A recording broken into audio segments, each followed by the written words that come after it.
হ্যাঁ হইতেছে দেখা যায়। সুপ্রিয় দর্শক, এই যে একটা জিনিস দেখাবো যেটা আমাদের গ্রামাঞ্চলের পরিবেশ, যে এই যে দেখেন একটা কচুতে কত পরিমাণ লতা, কত লম্বা লম্বা। এই যে আমি উঠাচ্ছি, এগুলো কিন্তু একমাত্র গ্রামেই দেখা যায়, শহরে অবশ্যই এগুলো দেখা যায় না। তবে এগুলো আমাদের দেখেন, এই যে আমরা কিন্তু এগুলা আমাদের প্রয়োজন নাই।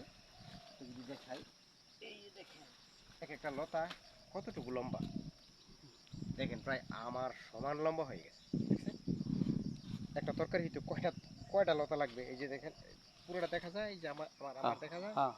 এই যে দেখেন আমার সমান হয়ে গেছে হুম লতা, 5 ফিট লম্বা। বুঝতে পারছেন? হুম গ্রাম অঞ্চলে কিন্তু এগুলো অহরহ একেবারে অসংখ্য এমনিতে হয়ে থাকে জঙ্গলের মতো। হুম কিন্তু এগুলো যদি আমরা শহরে, এটার কতটা মূল্য, কিন্তু গ্রাম অঞ্চলে এগুলো কিন্তু মানে অকেজ, কোনো প্রয়োজন নাই। যে না। দেখেন একটা লতা, এবং এগুলো কিন্তু বেশ সুস্বাদুও বটে। হুম বুঝছি।